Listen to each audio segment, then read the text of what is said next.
오늘 함께 할 말씀은 성화된 생애 제11장 그리스도인의 특권 이제 마지막입니다.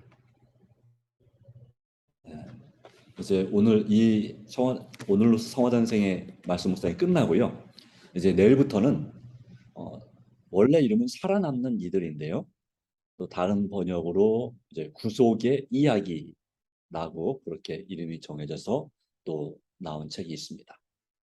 구속의 이야기 또는 살아남는 이들의 말씀을 통해서 창조 이전에 이 사단의 범죄부터 시작해서 다시 하나님께서 세상을 재창조하실 때까지의 역사를 하나하나씩 한 60회가 넘거든요. 하여튼 그렇게 해서 우리가 이 한 권짜리 책이지만 또 깊은 의미가 있는 그 책 선구하게 대쟁투의 역사를 묵상해 보는 시간 갖도록 하겠습니다. 오늘 말씀은 베드로후서 1장 10절로 11절입니다. 그러므로 형제들아 더욱 힘써 너희 부르심과 택하심을 굳게 하라. 너희가 이것을 행한즉 언제든지 실족하지 아니하리라. 이같이 하면 우리 주 예수 그리스도의 영원한 나라에 들어감을 넉넉히 너희에게 주시리라. 네. 여전히 부족하지만 우리를 부르시고 우리를 제자로서 택하심을 굳게 하는 그 삶이 되길 바라고 오늘도 주님 말씀을 통해서 힘을 얻고 유혹을 극복하는 또 하루가 되기를 바랍니다. 마음이 흔들리면 뭘 어떻게 할까요? 마음이 흔들리면 우리는 그 마음을 다시 강하게 합니다. 흔들림 그대로 평생을 지내시는 분도 없고 1년을 지내시는 분도 없고 적어도 한 달 또는 한 주도 가능하면 마음이 흔들린 상태로 계속 지내지 않지요. 큰 충격을 받는 일이 엄청난 스트레스를 받는 일이 생겼다 할지라도 우리는 그 가운데서 계속 절망 가운데 있지 않고 우리 마음을 추스립니다. 그래서 이게 흔들리면 안 되지. 다시 한번 결심하게 됩니다. 이것이 바로 우리가 사는 비결입니다. 특별히 어머니들은 옛날부터 그래왔습니다. 상을 당했다든가 사고를 당했다든가 가족 가운데 우환이 있을 때에도 정말 가장 슬퍼하는 분이 어머니지만 동시에 그 가정을 다시 추스리고 흔들린 것을 안정시켜 나가는 일을 하시는 분들이 어머니입니다. 어떻게 보면 좀 죄송하고 불쌍하기도 합니다. 똑같이 일하고 와서 힘들게 와서도 그 밥을 준비하는 분들이 어머니죠. 때때는 투덜거리기도 하지만 그러나 어머니만큼 예수님의 사랑, 하나님의 사랑을 가장 많이 닮은 분이 사실은 없습니다. 자희생적인 사랑, 무조건적인 사랑, 그리고 가족들을 바른 길로 이끌고자 하는 대부분의 좋은 어머니들은 바로 그와 같은 사랑을 가지고 가정을 조화시키고 화목하게 하기 위해서 정말 날마다 기도하고 하나님을 알든 모르든 간절히 원하고 바라고 소망하는 그런 삶을 살아갑니다. 물론 어디에서나 항상 예외는 있지만 말입니다. 그러기에 이것은 바로 그냥 되는 것이 아니라 어렸을 때부터 보고 배운 끈질긴 노력으로 그렇게 하는 것입니다. 마찬가지로 끈질긴 노력으로 습관은 이것을 쉽게 성취할 수 있습니다. 흔들린 마음을 다시 강하게 만드는 그 일을 성취할 수 있는 부분이 바로 우리 삶입니다. 우리는 일순간이라도 자신을 그리스도에게서 분리시키고서는 안전할 수 없습니다. 그러기에 우리는 늘 해오던 것처럼 끊임없이 주님을 다시 의지하고 또 다시 의지하고 바로 나를 떠나서 너희가 아무것도 할 수 없음이라 하는 이 요한복음 15장 5절의 말씀처럼 근데 그것이 아무 어떤 성과도 거둘 수 없을 뿐만 아니라 이 안전을 지키는 데 있어서도 가족의 안전, 내 자신의 영적인 안전을 지키는 데 있어서도 예수님에게서 분리되면 다시 말하면 보호하시는 예수님의 그 테두리 또는 이 안전구역이 있다 합시다. 또는 성, 성이 있습니다. 그 성 밖으로 나가면 어떻게 될까요? 보호하시는 그 보호구역 바깥으로 나가면 안전을 보장할 수 없습니다. 네, 그 울타리 양이 있다면 양이 그 한밤중에 그 양 무리를 보호하는 그 울타리 밖으로 만약에 탈출하게 되면 그 밖에서 호시탐탐 이 맛있는 고기를 노리고 있는 이 늑대나 그 맹수들의 밥이 되기가 아주 쉬운 것입니다. 그러기에 우리는 그리스도께서 친히 세우신 조건들을 지킴으로써만 그분이 우리와 동행하실 수 있게 할 수 있습니다. 네. 하나님은 약속을 지키시는 분이죠. 문제는 하나님과 세운 그 언약을, 새 언약을 우리가 깨뜨리고 지키지 못하는 경우가 참 많이 있는 것입니다. 하나님 앞에 처음 믿고 하나님의 자녀가 되기로 결심했을 때 약속했던 서약들, 그 조건들을 우리가 친히 지켜야 합니다. 그럴 때 그분이 우리와 동행하실 수 있게 할 수 있습니다. 다시 말하면 적어도 기도와 말씀으로 사는 삶을 날마다 유지해야 합니다. 이것이 바로 우리가 주님과 하나가 되는 비결 중에 아주 중요한 것이지 않습니까? 그래서 그리스도인의 특권은 하나님과 동행하는 것입니다. 예수님과 동행하는 것입니다. 비결은 뭐라고요? 방법은 친히 세우신 조건들을 지킴으로써만 동행할 수 있다. 그러므로 여러분 이 신앙생활이 여러분 삶에서 가장 큰 일, 가장 중요한 일이 되게 하시기 바랍니다. 이 외에 다른 어떤 것이라도 이보다 더 중요하게 여겨져서는 안 된다. 다시 말하면 세상 일, 가정 일조차도 마찬가지고요. 스포츠, 뭐 드라마, 뭐 이런 것들, 또 사람들 만나서 지내는 친교 생활, 또 내가 매일 해야 되는 일들, 중요한 직장 일들, 뭐 이런 것들도 마찬가지라고 하는 것입니다. 이런 것들이 또 심지어 자녀조차도 이 신앙생활보다 더 중요하게 여겨져서는 안 된다. 물론 여기서 이제 두 가지를 다 포함하고 있죠. 신앙은 말 그대로 살아가는 삶 중에서 신앙이 가장 큰 일이 돼야 합니다. 그리고 그 신앙생활의 중심은 누가 될 것이냐, 누가 가장 큰 사람이 되어야 되느냐, 내 삶에서 내 자신인가, 내 배우자인가, 아니면 내 가족인가, 내 친구인가, 아니고 바로 예수 그리스도께서 우리 삶 속에서 가장 큰 인물이, 우리가 섬겨야 될 가장 중요한 인물이 되셔야 합니다. 남편도 아니고요, 아내도 아니고요, 부모님도 아니고요. 네. 신앙생활을 시작한다고 하는 것은 바로 내가 가장 크게 여기던 일, 가장 크게 여기던 사람에 관한 바로 그 자리를 하나님의 일에, 그리고 하나님께 내어 드리는 일입니다. 왜 그렇게 해야 될까요? 이것이 우리가 나 혼자, 나 스스로 일하고 나 자신만을 사랑하고 사는 것보다 세상에 더 큰 관심을 가지고 일하는 것보다 훨씬 더 가치가 있고 훨씬 더 능력이 되고 훨씬 더 큰 소망을 주기 때문입니다. 그만큼 귀하기 때문입니다. 그것이 바로 고상한 사람이 되고 사람답게 사는 비결이 바로 여기에 있기 때문에 그렇습니다.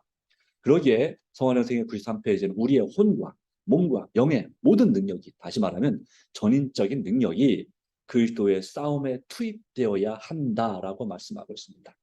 우리는 이 말씀을 잘 압니다. 알면서도 자꾸 우리는 우리가 좋아하는 그 죄의 습관을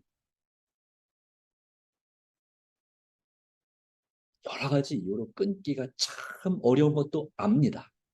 그러기에 우리는 힘과 은혜를 얻기 위하여 그리스도를 바라보아야 합니다. 예수만 바라보세요. 예, 예수만 바라보세요. 예수님만을 바라보는 것이 가장 중요한 일이고 처음이자 마지막 일이 되어야 되는데, 우리가 바라보는 것은 예수님만을 바라보는 것이 아니라 다른 사람도 바라보고 내 자신도 바라보고 세상도 바라보고 여러 가지 하고 있죠. 그리고 심지어는 그 우선순위에서 예수님이 밀리기도 합니다. 1, 2, 3순위에서 2순위, 3순위로 밀리기도 합니다. 마치 그런 것처럼 가족 중에서 그런 우스갯소리가 있죠. 자식이 1순위고 그 다음에 2순위가 누구냐면 내 자신 또는 어, 어떤 그렇고요. 그 다음에 3순위가 남편이나 아내가 아니라 애완동물이라고 합니다. 이런 얘기가 있습니다. 그 다음에 4순위, 제일 마지막 순위가 이제 남편이나 아내고 그 다음 순위가 이제 양가 부모님 뭐 이런 식으로 돼가는 경우도 있다 하는 거죠. 아니면 친구 이렇게. 그래서 사실은 어떻게 보면 이 부부에 있어서는 제일 남는 것은 끝까지 함께하는 사람은 부부입니다. 남편이나 아내가 일단 가족 중에서는 제 1순위가 돼야 합니다. 그런데 남편이나 아내가 제일 마지막 순위가 된다라고 하는 거죠. 그것처럼 때때로 우리가 예수님이 그렇게 순위가 밀리기도 합니다.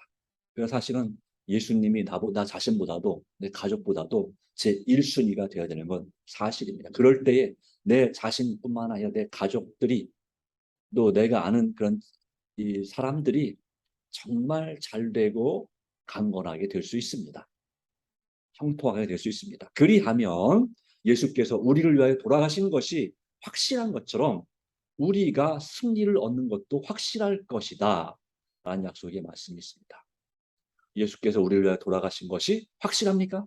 네, 맞습니다. 우리뿐만 아니라 모든 세계 인류를 위해서 돌아가셨습니다. 그러나 그것이 확실한 것처럼 우리가 승리를 얻는 것도 확실하다고 주님은 분명히 보증, 약속하고 계십니다. 우리가 힘과 은혜를 얻기 위해서 그리스도를 매일 매 순간 바라본다면 그 순간 우리 승리는 확실한 것입니다. 그런데 바라보지 못하고 다른 것을 바라보게 되면 또 다른 사람을 바라보게 되면 우리가 승리를 얻지 못하는 것도 확실할 것입니다. 네, 그렇습니다. 예수님께 달려 있습니다. 승리는. 그리스도인의 특권은 바로 예수님과 함께하는 것입니다. 서원은생의 93페이지 우리는 그리스도의 십자가로 더욱 가까이 나아가야 합니다. 그렇게 말씀하죠. 그렇게 나갈수록 우리가 죄인임을 더 많이 깨닫게 된다. 우리가 불완전한 사람임을 더 많이 깨닫게 된다. 그럴지라도 나아가야 된다. 십자가 밑에서 회개하는 것은 우리가 배워야 할 평강에 대한 첫째 국가가 됩니다. 예수님의 사랑을 그 누가 이해할 수 있겠는가? 어머니의 사랑보다도 무난히 상냥하고 헌신적인 사랑이 바로 예수님의 사랑입니다. 무난히 아니라 무한히 상냥하고 헌신적인 사랑이 예수님의 사랑입니다. 영혼의 가치를 알려고 하면 살아있는 믿음으로 십자가를 바라보아야 하며 이렇게 하여 영원한 세대를 통하여 구속받은 자들의 과학과 노래를 배우기 시작합니다. 바로 14만 4천이 배우는 노래, 구속의 과학과 그 경험의 노래를 배우기 시작합니다. 살아있는 믿음으로 십자가를 바라볼 때 우리는 하나님께서 살아계심을 인정하는 것이고 그분이 바로 우리에게 살아계신 하나님으로서 역사하시게 되는 비결입니다. 행함이 없는 믿음은 죽음이다는 거였죠. 그럼 살아있는 믿음은 무엇입니까? 행함이 있는, 즉 순종이 있는 믿음이 살아있는 믿음입니다.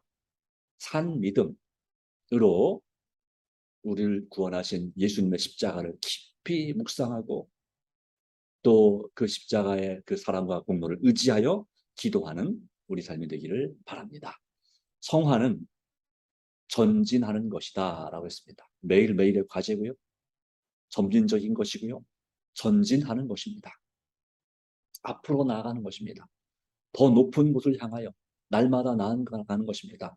베드로후서 1장 5절 8절 말씀 가운데 이런 이 성화의 과정을 연속적인 계단으로 제시하고 있습니다.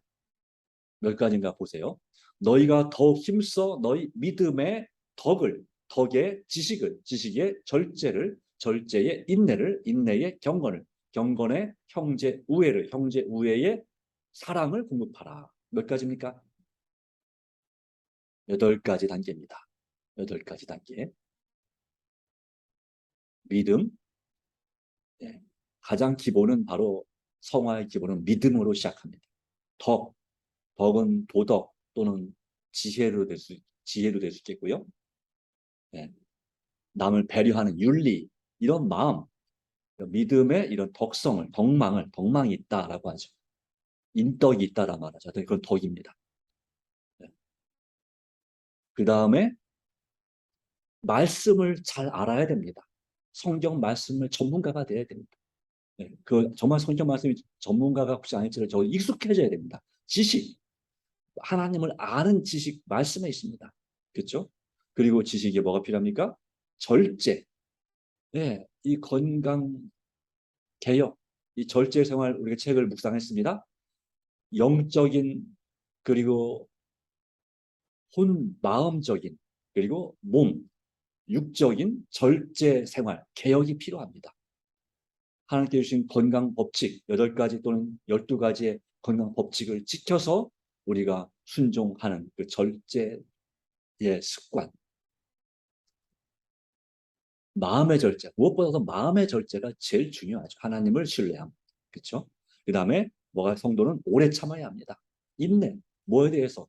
내 자신이 겪고 있는 그 일과 또 환경, 상황에 대해서도 인내해야 되고 내가 만나는 그 사람에 대해서도 정말 인내하는 사람이 되어야 합니다. 인내. 시험을 참는 자는 복이 있나니라고 말씀하고 있습니다. 우리가 시험을 참는 경험. 사람도 오래 참아주고 그리고 또한 내가 다 겪고 있는 듯 오래 끝까지 견디고 살아남는 자가 되어야 되는 것입니다. 그 다음에 경건. 참 경건은 야고보서 1장 27절에 뭐라고 했습니까? 불쌍한 사람들 과부와 고아를 환난 중에 돌아보고 그 자신을 지켜 세속에 물들지 않는 것이다. 다시 말하면 하나님을 사랑하고 이웃을 사랑하는 것입니다. 이것이 바로 하나님을 경외하고 이웃을 사랑하는 것. 그것이 경건입니다. 그 경건의 형제 간의 원수가 되지 않고 내가 잘 모르는 형제라 하더라도 그들을 정말로 그렇게 형제로서 친구로서 대하는 그런 우정. 그리고 마지막으로 사랑을 공급하라. 예수님께서 우리를 사랑하신 것처럼 사랑하라. 이것이 이 성화의 제일 높은 단계가 사랑입니다. 사실 이 근본도 믿음도요. 원래 뭘로 시작하냐면 갈라디아서 5장 6절에 보면 사랑으로 역사하는 믿음에서 시작한 것입니다. 우리가 사랑하면 그가 먼저 우리를 사랑하셨습니다. 우리가 예수를 믿는 이유는 그가 먼저 우리를 믿어주시고 우리를 위해서 십자가에 죽으셨기 때문에 우리가 그분을 사랑하고 믿음으로 살지 않습니까? 사랑은 시작에 바로 우리 성화의 동기, 바로 칭의. 어제 장로님께서 설교 중에 말씀하셨죠. 하나님의 은혜로서 우리를 이처럼 사랑하심으로 우리가 구원을 선물로 받은 이것이 바로 칭의죠. 그래서 우리를 의롭다고 비록 죄인이지만 의인으로 인정해 주시는 그렇게 불러주시는 것이 의롭다 칭하다 그것입니다. 바로 그것은 하나님의 사랑에서 시작된 것입니다. 하나님은 완전한 사랑이시기 때문에 자아실현적인 사랑, 무조건적인 사랑의 원조이시기 때문에 그 사랑 때문에 우리가 예수님을 믿게 됐고 믿음으로 구원받았고 그 믿음에 의해서 우리의 품성이 예수님을 닮아가는 성화, 전진, 더 높은 곳을 향하여 날마다 나아가는 전진하는 삶을 살게 되는 것입니다. 시작도 동기도 사랑이고 과정도 사실상 보면 이 사랑에서 시작된 것입니다. 덕망, 이것은 부모를 공경하는 그 마음에서부터 시작되는 것이죠. 네. 그리고 이 결론도 무엇입니까? 열매도 사랑입니다. 이런 것을 어떻게 얻을 수 있을까요? 바로 하나님께서 주시는 것이죠. 성령 충만함을 구하고 예수님이 내 안에 살아계실 때에 이 8가지의 이 단계가 한 단계 한 단계 이루어지는 것입니다. 이런 것이 너희에게 있어 흡족한즉 너희로 우리 주 예수 그리스도를 알기에 게으르지 않고 열매 없는 자가 되지 않게 하려니와. 이 성화의 중요한 목적 중에 하나는 바로 열매죠. 품성의 열매죠. 성령의 열매. 그리고 영혼 구원의 열매. 나 혼자 천국에 절대 갈 수 없습니다. 누군가든지 내 말을 통해서든 내 헌신을 통해서든 내 기도를 통해서든 누구 하나라도 더 천국에 함께 데리고 가야 합니다. 왜요? 그 좋은, 너무너무나 좋은 곳이니까요. 너무너무나 아름답고 정말 우리가 눈으로 지금까지 본 적도 없고 귀로 들은 적도 없고 상상할 수도 없을 만큼 그 이상의 최고로 좋은 곳이니까요. 그렇게 좋은 곳이 있으면, 좋은 곳이 있으면 나 혼자만 가면 되겠습니까? 나 혼자 몰래 가면 나만 갈 거야 하면 되겠습니까? 우리가 정말 맛있는 게 있으면 어떤 생각이 납니까? 가족 생각이 나잖아요. 이 맛있는 걸 나 혼자만 먹기엔 너무 아깝지. 같이 먹어야지. 아니면 사가야지. 사갖고 가서 내 가족을 먹여야지. 한 생각이 들잖아요. 너무너무 맛있는 거면. 그리고 정말 내가 좋은 곳을 보고 왔으면 그것에 대해서 가만히 있지 않죠. 아, 막 흥분을 더해서 어떻게 할 수만 있으면 내가 실감나게 그것을 쫙 설명해 주잖아요. 내가 나랑 가장 친한 사람에게, 그쵸? 좋아하는 사람에게. 천국도 마찬가지입니다. 그 좋은 아름다운 하나님께 주시는 그 영광과 그 축복을 나만 누릴 수 없는 것입니다. 여기에 우리가 결코 실족하지 않을 확신을 주는 노정, 여정, 길의 과정이 있습니다. 천국 가는 노정이 있습니다. 이와 같이 그리스도인적 은혜를 얻기 위해 더하기법의 계획에 따라 일하는 이들은 하나님께서 당신의 성령의 선물을 그들이 허락하기 위하여 곱하기법의 계획에 따라 역사하시리라는 확신을 갖게 된다. 우리가 예수 그리스도의 은혜를 얻기 위하여, 그리스도인적인 은혜를 얻기 위하여 더하기법에 따라 일할 때 하나님은 성령의 선물을, 바로 그 은혜를 주시기 위한 성령의 선물이 절대적으로 필요하거든요. 허락하기 위해서 곱하기법에 따라서 역사하시를 확실히 얻게 된다. 예, 1 더하기 1은 2, 그렇죠? 근데 곱하기는 1 곱하기 1은 1입니다. 더하기보다 더 작은 것 같습니다. 처음에는 하나님의 은혜가, 성령의 선물이 내가 내가 일하는 것보다 더 성과가 작은 것 같습니다. 자, 그 다음에 2 더하기 2 더하기 2는 4입니다. 그렇죠? 근데 곱하기 어떻습니까? 2 곱하기 2는 역시 4입니다. 별 차이가 없네? 이렇게 느낄 수 있습니다. 그런데 3 더하기 3부터 보십시오. 3 더하기 3, 그럼 뭡니까? 6이죠. 6이죠. 그런데 곱하기는 3 곱하기 3. 이때부터 차이가 나기 시작합니다. 3 곱하기 3, 9입니다. 갈수록 그 다음부터는 더 큰 차이가 나죠. 4 더하기 4, 8입니다. 근데 4 곱하기 4는 16입니다. 갑자기 2배가 됩니다. 5 더하기 5, 10이죠. 근데 5 곱하기 5, 25입니다. 이런 식으로 가면 점점 더 그 몇 배로 늘어나기 시작하죠. 바로 그렇게 곱하기법에 따라서, 곱하기법의 계획에 따라 역사하신 우리 주님을 신뢰하시고 그분을 바라보시 바랍니다. 이러한 선물과 축복을 누리는 것이 그리스도인의 특권이다, 이것입니다. 베드로는 보배로운 믿음을 가진 자들에게 편지하기를, 하나님과 우리 주 예수를 알므로, 정말 중요한 것은 예수님을 아는 것입니다. 예수님을 닮으려면 그분을 더 깊이, 더 높게, 더 넓게, 더 멀리까지 알아야 합니다. 그래서 하나님의 사랑의 넓이와 길이와 높이와 깊이를 알라 그랬죠. 에베소서 4장의 말씀 가운데 알게 하시고 은혜와 평강이 너에게 더 많을지어다. 자, 마지막 말씀 9절입니다. 우리 구주께서는 우리에게 속한 모든 것을 요구하신다. 내 전부를 요구하십니다. 그 가운데 내 좋은 것도 있지만 나의 안 좋은 것, 나의 죄된 습관까지도 나에게 바치라고 요구하십니다. 내가 기뻐할 만한 것뿐만 아니라 내가 부끄러워하는 것까지도, 내가 남에게 자랑하고 싶은 것뿐만 아니라 내가 숨기고 싶어하는 것까지도 주님은 나에게 달라 말씀하십니다. 그리하면 그분은 우리의 가장 귀하고 가장 성결한 생각과 가장 순결하고 가장 열렬한 애정을 요구하신다.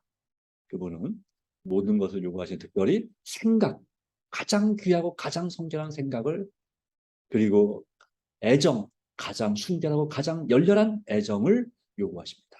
우리가 진정으로 신의 성품, 하나님의 성품에, 그리스도의 성품에 참여하는 자가 된다면 우리는 항상 그분을 찬양하는 마음을 품게 되고 우리의 입술로 그분을 찬양할 것입니다. 그리고 성경 여러 구절에서 우리에게 찬미의 제사를 드리자, 그분에게도 감사하리로다 하는 말씀이 끊임없이 나옵니다. 시편도 하나님을 찬양하는 기도죠. 또 실제 찬양 노래죠. 네. 우리의 유일한 안전책은 우리 모든 것을 그분께 바치고, 언제요? 날마다, 순간마다 그분께 바치고 은혜와 진리를 아는 지식 가운데서 끊임없이 자라나는 것입니다. 은혜와 진리를 아는 지식 가운데서 하나님의 은혜와 진리, 진리가 성부, 성자, 성령께서 진리시고요.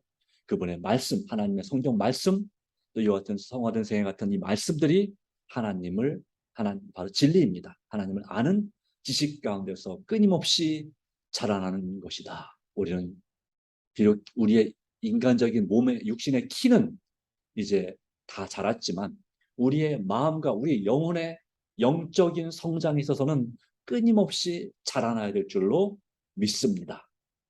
품성의 변화, 영혼의 정말 예수님을 닮은 그 삶에 있어서 이 성화된 생애를 마치면서 정말 끊임없이 자라나기로 다시 한번 결심하시기 바랍니다. 내가 죽는 순간까지 주님을 영접하는, 주님을 재림의 그 영광의 그날에 주님을 만나는 그 순간까지 자라나기를 그치지 않게 되길 바랍니다. 마음을 긴장하시고, 네, 늘 자라나는, 평생 배우는 신앙, 경험적으로 평생 주님을 닮아가는 신앙 되길 바랍니다. 디모데후서 4장 6절 8절의 사도 바울의 고백이 바로 우리 고백이 되기를 간절히 바랍니다. 전제와 같이 내가 벌써 부어지고 나의 떠나는 시각이 가까웠도다. 나는 선한 싸움을 싸우고 나의 달려갈 길을 마치고 믿음을 지켰으니 이제 후로는 나를 위하여 의의 면류관이 예비되었으므로 주 곧 의로우신 재판장이 그날을 내게 주실 것이며, 그날에 내게 주실 것이며 내게만 아니라 주의 나타나심을 사모하는 모든 자에게도니라. 아멘입니다. 할렐루야입니다. 하나님의 은혜와 역사가 저와 여러분을 통해서 크게 임하시기를 간절히 바랍니다. 다 같이 머리 숙여 기도합니다. 하나님 아버지, 오늘 주님의 은혜 가운데 이 새벽 기도를 통하여 또 성화된 생의 마지막 장을 묵상을 끝내게 해주심을 진심으로 감사합니다. 주님 안에서 믿음으로, 오직 믿음으로 살도록 도와주시고 매 순간순간마다 인도해 주시기를 간절히 바랍니다. 오늘도 나의 모든 것을 주님께 드립니다. 내 자아를 굴복합니다. 모든 부절제 습관을 주께서 해결해 주시고 승리하게 하여 주시고 우리를 맡아 주관하여 주시며 내게 능력 주시는 그리스도를 통하여, 그리스도를, 예수님을 통하여 오늘도 오직 믿음으로 살도록 도와주실 줄 믿습니다. 이를 위해서 이름이 성령 충만을 간구하오니 성령 충만한 하루 또 매일의 삶이 되도록 역사해 주시고, 우리가 드리는 가족을 위한 기도, 구조자를 위한 기도, 교회를 위한 기도, 이웃을 위한 기도, 그리고 세계 인류, 특별히 우크라이나 국민들을 위한 기도, 주님 꼭 응답하여 주시고 그 중보기의 역사 가운데 하나님께 영광을 돌리고 그 영광이 또 우리를 영광스럽게 하는 그와 같은 하나님의 놀라운 역사를 체험하는 삶이 되도록 역사하여 주시옵소서. 어느덧 7월 마지막 날이 되었습니다. 주님께서 지금 7달 동안 올해를 인도해 주신 하나님 감사드립니다. 오늘 하루 마무리 잘 하면서 이제 앞으로 남은 5달 동안도 올 2022년 삶 가운데 역사하여 주심을 믿습니다. 인도해 주심을 믿습니다. 우리를 더욱더 주님 앞으로 나아가게 하심을 믿습니다. 주님 안에서 끝까지 이 길을 가게 하여 주시옵소서. 예수님의 이름으로 기도합니다. 아멘. 감사합니다. 하나님의 은혜가 여러분 모두에게 온전히 함께하기를 간절히 바랍니다. 개인 기도함으로 이 새벽 기도를 마치도록 하겠습니다. 감사합니다.